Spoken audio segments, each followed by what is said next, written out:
Maurício Salles é engenheiro, doutor em geotecnia e professor da Universidade Federal de Goiás. Nesse episódio, ele discute aspectos sobre o desenvolvimento da geotecnia com base nos resultados do BC Experimental Testing Site, divulgados na seção de fundações do Cobranseg, e a importância de estudos, ensaios e investigações para a evolução das práticas e das normas da engenharia de fundações e de avanços em direção à sustentabilidade no setor. Seja bem-vindo ao Fundcast.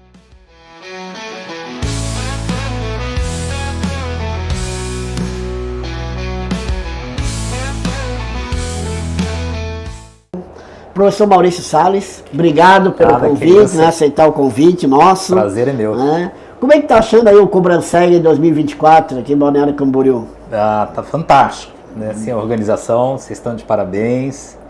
Acho que foi um evento que superou as expectativas, o espaço escolhido, né? Não tinha melhor, então todo mundo tá elogiando.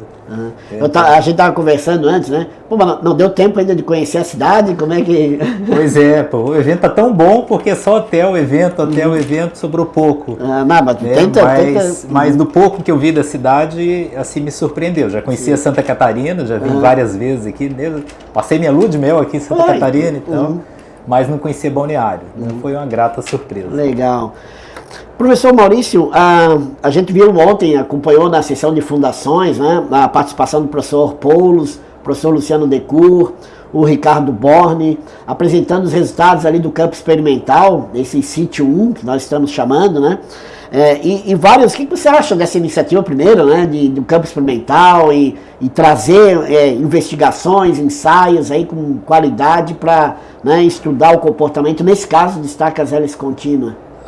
Eu acho fantástico. Eu já tinha até por e-mail parabenizado o Ricardo e tal pela iniciativa de vocês, porque assim são raras as oportunidades de você ver um local, né, um campo experimental que vai ser uma obra e tal, tão bem instrumentado, né, no sentido de vários ensaios diferentes se complementando, e eu acho que isso é importantíssimo, né, porque não tem nenhum ensaio que é perfeito, né, e geologicamente muda também, o ensaio às vezes é melhor num tipo de solo, menos no outro, então é necessário fazer mais de um tipo realmente para se complementar. Então, de parabéns, foi uma iniciativa fantástica, assim, vai contribuir ainda para muita gente, né, interpretando esses resultados. Eu vou aproveitar os assuntos discutidos na sessão ontem, né? Tranquilo. E explorar um pouco, né, contigo aqui.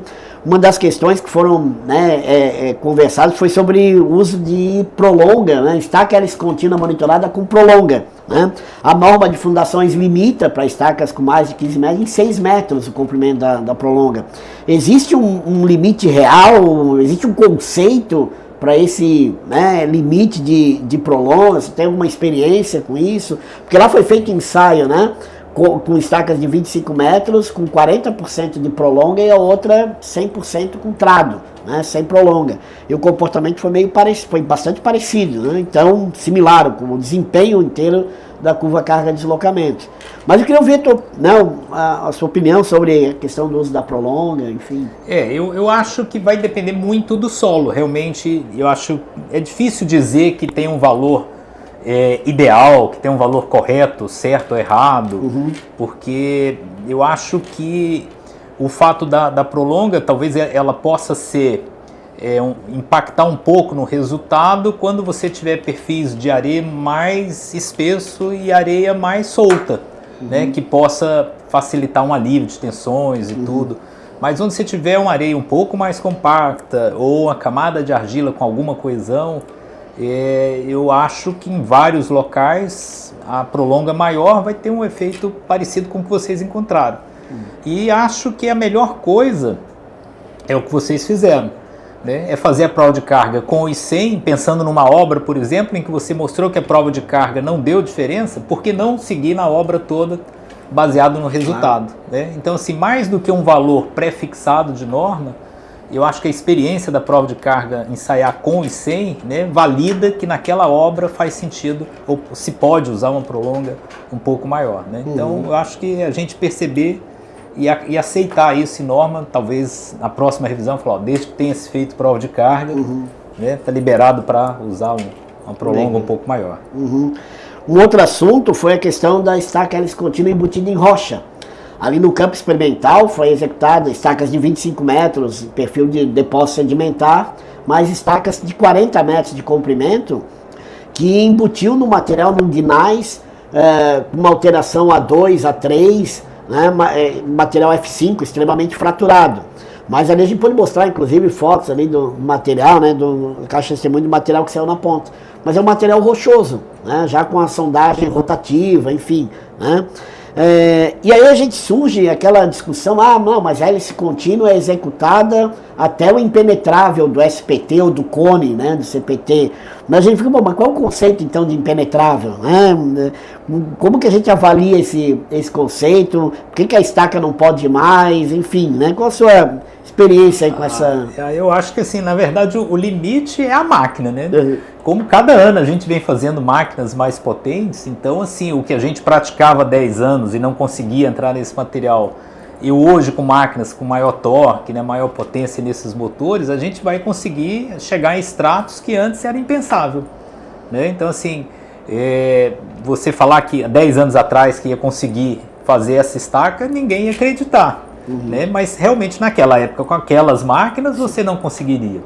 Né? Então assim, eu não vejo por que não fazer se a máquina consegue, né? Na verdade, nós calculistas, nós acadêmicos e tal, nós estamos correndo atrás da prática, né? Se o equipamento consegue fazer, nós temos que adaptar o nosso método para refletir aquela execução. A indústria investe em pesquisa e desenvolvimento de produtos para nos atender também, né? Exatamente. Então, acho que é isso aí, acho que está bem... Não tem porquê. Vai depender, assim, não acho que a mesma máquina em qualquer alteração de rocha vai ter o sucesso que vocês tiveram. Vai depender, como você bem ressaltou, assim, do grau de fraturamento, né, de tamanho, de mais ou menos fraturar, tamanho de partícula que ela tenha que cortar, mas não vejo por que não tentar. Né? A gente tem esbarrado em alguns projetos, assim, que com a sondagem solo, né, e definindo o impenetrável pela sondagem solo, e aí cito de novo o SPT e o CPT, né, a gente geralmente tem solicitado a sondagem rotativa, já junto com na primeira campanha de investigação, para que seja caracterizado esse material abaixo do impenetrável, né, exatamente porque muitas vezes a gente acaba defrontando com uma espessa camada de solo residual, inclusive, né, claro que é um solo bom, né, tanto que deu teoricamente impenetrável, mas não é nem rocha, teoricamente, ou uma rocha branda, ou uma rocha extremamente fraturada. Então, acho que é importante essa questão do avanço da rotativa, né? A gente usar mais, né, o projetista precisar investigar, né? Assim, eu quero levar essa estaca às camadas mais profundas e mais resistentes. Eu preciso ter investigação que caracterize esse material, né? Com certeza, e a geologia afeta muito, né? Porque é bem como você colocou, porque às vezes você passa uma camada, uma alteração de rocha, e às vezes pega uma camada de baixo que teve um processo de alteração diferente, e facilita. Por exemplo, eu venho de uma cidade que predomina rochas metamórficas com veios de quartzo. Aí o veio de quartzo é terrível, porque é um material que não se decompôs, está ali quase que são, e aí as rotativas têm dificuldade de atravessar, e aí a hélice, quando pega esse veio, aí não vai. Mesmo que embaixo volte a ser uma rocha que estava mais alterada, né? Então, assim, eu acho que cada local geologicamente tem suas diferenças, né? E tem que se fazer. Principalmente você tendo um mínimo de noção de geologia da região, né? Sabendo que embaixo pode ter alguma coisa, você tem que investigar e tal. A gente cai nessas obras cada vez mais pesadas, com certeza. Né? Repare que a gente usa de prolong, né? Mas a questão de embutimento em rocha é na tentativa de buscar os estratos mais profundos, mais resistentes. É para refletir depois no comportamento, no desempenho da estaca. Você poder fazer uma estaca num diâmetro 50, 60, 70, ter uma capacidade de carga muito maior, né? Exato. Porque a gente consegue avançar mais nesse material. Se a tecnia permite, claro. Se a técnica hoje já atende, por que não, né? A gente fica numa dúvida, né? Assim, na sondagem rotativa, por exemplo, e a gente costuma, o material extremamente alterado, né? A5, A4, extremamente fraturado, né? Embora já esteja numa condição de sondagem rotativa, mas não é rocha, né? Então a gente precisa investigar esse material para saber de fato. Tu tem a experiência, vocês têm feito sondagem rotativa, tem tentado investigar esse material abaixo de impenetrável? Como é que... Lá onde eu tenho trabalhado no Centro-Oeste, assim, não tem muita necessidade, porque às vezes o perfil alterado é bem mais espesso. Certo. Né? A gente vai pegar rocha e não tem muito uma transição, camadas espessas de rocha alterada. Ou não tem rocha, ou às vezes ela aparece de uma vez, já com a mudança mais brusca. Tá. E aí já entra no material A1, A2. Aí já não, não tem equipamento de hélice que corte, aí só rotativo. Um outro item abordado, né, na sessão de fundações é a questão das estacas hélice contínua integralmente armadas. Né?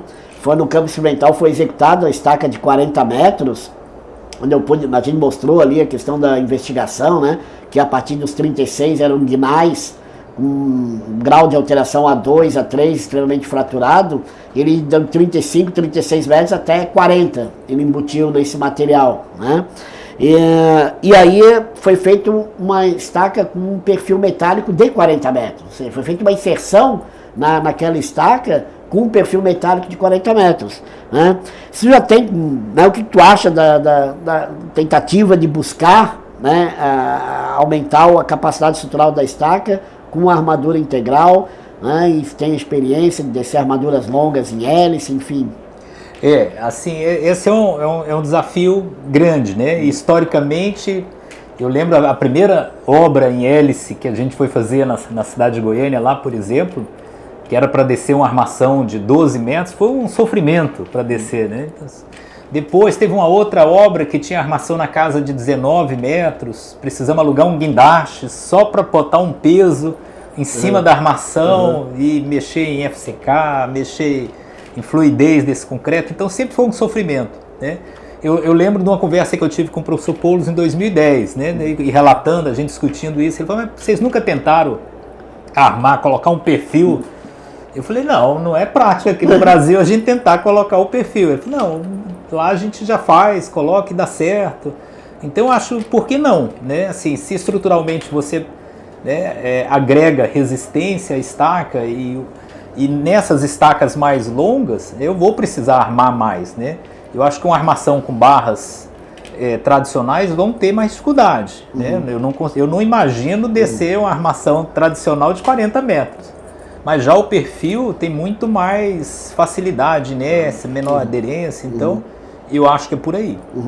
Inclusive, nessa estaca de 40 metros, no campo experimental, foi utilizado um grout de FCK 60, então é um material que facilitou, deu maior fluidez, a armadura desceu perfeitamente bem, né? Foi segmentada em 2 trechos de 20 metros, emendada, mas desceu perfeitamente bem. A gente acha que não, mas assim, a areia, o formato do grão da areia influencia a dificuldade dessa descida, né? Não, legal.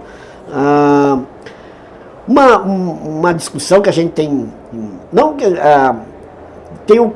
tem ocorrido, mas que a gente tem ouvido falar, é sobre algum suposto limite para hélice, o limite de altura de prédio para estaca hélice contínua, né? Uma limitação de carga, talvez imposta até pela norma de fundações, enfim, né? Qual é a tua experiência, ou qual é a tua opinião sobre, né, opinião mesmo, sobre essa questão de limitar uma altura de prédio para uma solução de fundação, ou limitar a carga dessa estaca? Não, acho que não faz sentido, né? Assim, acho que o limite é o estado da arte daquele processo executivo, né? Tamanho de maquinário, potência de maquinário. Então, assim, quando a gente fazia esse levantamento de fundações mais utilizadas em edifícios altos, né? Então, o cenário que a gente tinha na década de 90 era um, né? No começo dos anos 2000 era outro, e hoje vai mudando. Então, assim, a gente percebe claramente o avanço da hélice sendo mais frequente em edifícios cada vez mais altos. Porque o maquinário permite, porque a tecnologia melhorou. Então, assim, qual é o limite? Não tem limite, né? O limite é a tecnologia. A gente pode estar, daqui a alguns anos, conseguindo fazer estaca hélice aí de 1 metro de diâmetro, 1,5 metro, descendo 30, 40 metros, e aí, ou seja, por que não usar né? Desde que a técnica consiga escavar, né? O que a gente antes falava assim, ó, edifícios de porte médio até seus 200, 300 metros, a hélice é mais comum. Acima disso tem que ser estacão, mas essa não é definição técnica, é uma definição tecnológica. Ou eu consigo fazer ou não consigo, né? E a gente percebe que a hélice vai conseguir, entre aspas, roubar mercado das estacas escavadas cada vez mais. Né? Desde que a gente tenha equipamento, não vejo por que não fazer. Legal.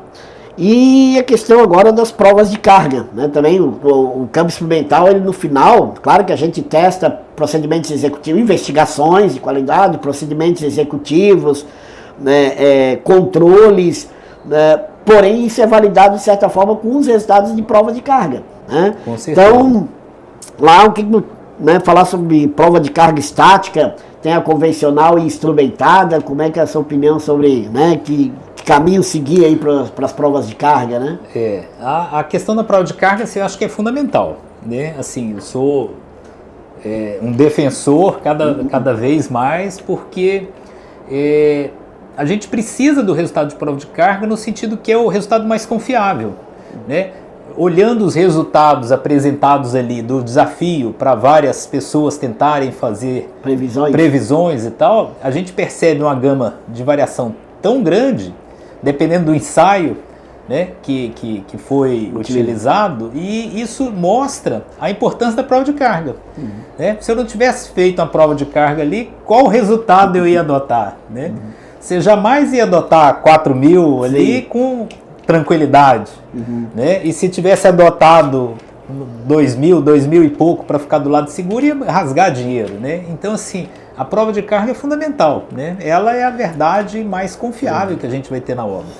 E eu defendo, né, e brigo muito no sentido da gente agregar a instrumentação corriqueiramente toda a prova de carga, não só num processo, num campo experimental e tudo. Eu acho que tem que ser rotina, porque o que a gente percebe muito quando a gente compara os métodos em obras como essas de campo experimental, é que às vezes você tem o método erra o atrito para um lado, erra a ponta para o outro, há uma certa compensação e você acha que o método é bom.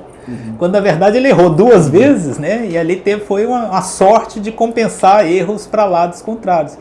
Então só a prova de carga instrumentada é que vai te mostrar, né, como que a estaca está funcionando. Por exemplo, um resultado que vocês mostraram ontem, mostraram hoje, eu assustei, assim, a camada, por exemplo, de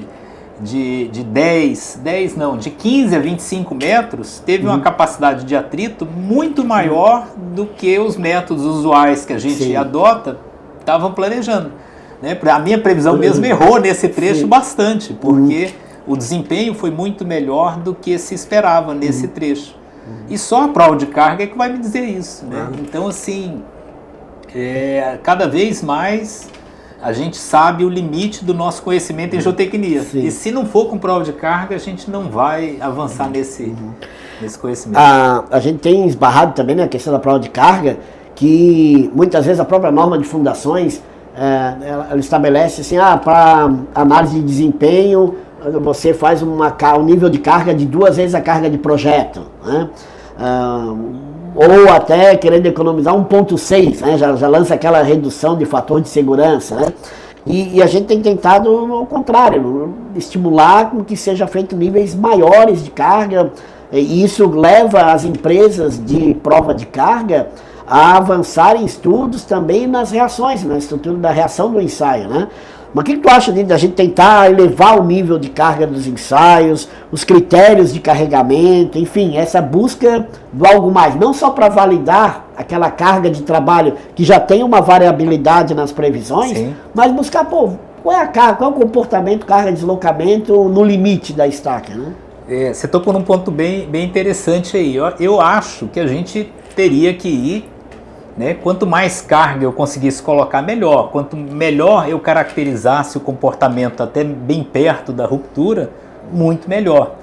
Porque eu vejo 2 fatores. Assim, você tocou bem no ponto da capacidade de carga, Mas outro ponto é o comportamento e a rigidez dessa estaca, porque em obras de grandes dimensões, edifícios altos, por exemplo, eu vou necessariamente cair em grandes fundações com muitas estacas e que, mesmo eu dimensionando para uma carga média, né, confortável, várias dessas estacas vão estar trabalhando no regime não linear. Né? Várias dessas estacas vão estar bem perto ou já atingindo o limite de carga máxima. Sim. Então, se eu não fiz esse ensaio até uma carga mais elevada, eu vou ter dificuldade de prever o comportamento não linear das estacas, né? A rigidez não linear. Então, assim, a gente tem que mostrar para o contratante que a prova de carga não é só capacidade de carga, mas é o desempenho completo da estaca. E eu preciso ir mais além para conseguir caracterizar bem. Isso em edifícios altos, em grandes obras, é mais ainda, né, importante do que obras de pequeno porte. Sim, legal. Pô, bem.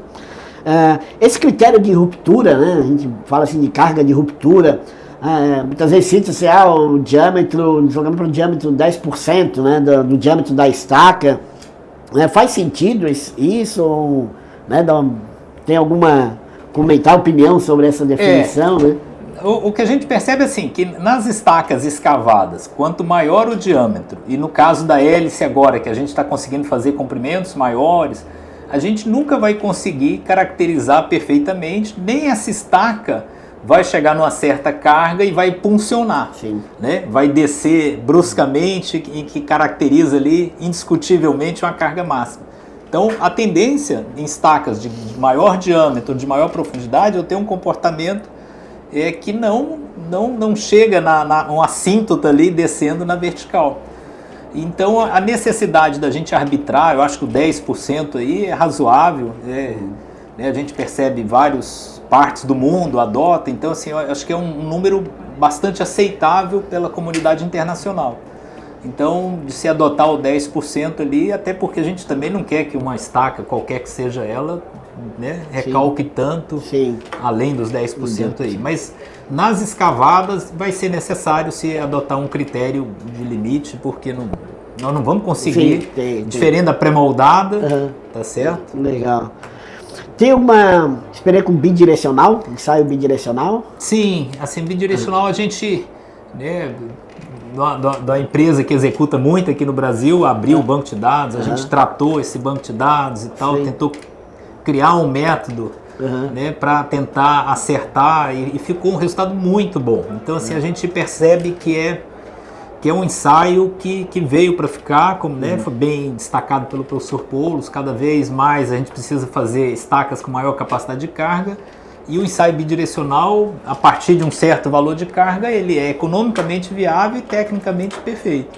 Né? Precisa de correções, uma coisinha ou outra, como qualquer metodologia precisa, quando eu quero comparar uma metodologia antiga com a nova. Tá? Mas vou precisar. Vai ser uma realidade, né? Em obras de maior porte, tá certo? Não tem por que eu fazer, por exemplo, um estacão, né? Falar, vou usar um estacão numa obra, vamos fazer prova de carga. Não posso fazer porque não tem carga, não tem reação. Não tem reação para atingir. Aí a bidirecional resolve. Né? Então é necessário, eu acho que veio para ficar. Uma discussão que tem ocorrido na revisão da norma de fundações é sobre o gama-C, o valor do gama-C, né? Então a gente tem a própria norma, ela foi alterando as especificações do concreto na estaca hélice contínua, e hoje se usa aquele concreto C30, C40, a gente usa muito concreto de 40 MPa nas obras, nos projetos aqui no litoral, né? Porém a norma, ao mesmo tempo que ela foi aumentando a resistência do concreto, foi aumentando o coeficiente de minoração, né? Então, qual é a tua opinião sobre essa questão do gama-C, da norma, enfim, né? Eu acho aí que aí cabe mais investigações, né? Assim, aí cabe, eu acho que fazer testes e mostrar, porque não faz sentido, né? A gente brinca até em sala de aula com os alunos, né? Fala assim, a norma deu com a mão e tirou com a outra, porque aumenta o FCK, mas aumenta o gama-C, o fator de projeto, que é um dividido por outro, né? A resistência minorada do concreto aí, acabou ficando praticamente a mesma de 30 anos atrás. Tá certo? E a gente melhorou muito, né, a tecnologia do concreto, e o gama-C não consegue refletir isso, né? Se eu melhoro a tecnologia do concreto, mas aumenta a minha desconfiança aumentando o gama-C, não resolveu, né? Ou seja, eu confio, acho que preciso ter um FCK maior, mas acho que ele não vai ter resistência aumentando o gama C. Então eu sou de opinião que o gama C não precisa ser tão alto, né?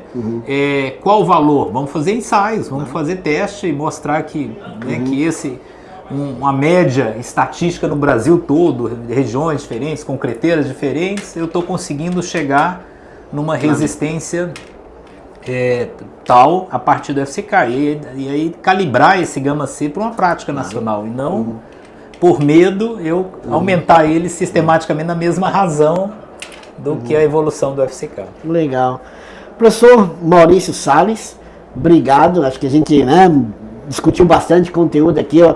O objetivo nosso é realmente levar para a comunidade técnica essa conversa sobre, né, no caso, no campus experimental, no sítio 1 foi em hélice contínua, então explorar um pouco mais, né, as próprias limitações da norma para essa estaca e o que a gente pode de fato pesquisar, ensaiar, ter resultados confiáveis que nos permita com segurança aplicar nível de cargas maiores, né? E dentro do tema do Cobranseg 2024, que é sustentabilidade, a gente entende que os projetistas de fundação têm que dar um passo à frente no sentido de investigar, de buscar estacas de melhor desempenho, que a gente não fique preso, né, em restrições normativas e o que for avançar de restrições normativas, tenhamos resultados de pesquisa com qualidade, né? Acho que essa que é o caminho, né? Com certeza, né? Então, assim, acho que a geotecnia e praticamente, em particular, a engenharia de fundações, a gente tem que correr atrás das melhorias, né? Ou seja, a gente já tem uma prática, né, de décadas, é uma área da geotecnia consolidada, no sentido de que a gente faz obras de fundações há muito tempo, mas a gente tem que reconhecer que a tecnologia vai avançando e que a gente hoje tem ferramentas para conhecer melhor o solo e melhor o desempenho, né? E você ter a técnica ao nosso lado para mostrar que uma fundação funciona bem, né, ainda que de maneira diferente do que a gente fazia 10 anos atrás, isso é sustentabilidade, né? Isso é gastar menos, obter um resultado melhor gastando menos, né? Nos vários aspectos aí. Mas vocês estão de parabéns aí pelo esforço e pela iniciativa, tá? Obrigado pela oportunidade. Obrigado você. Obrigado. Tá, joia.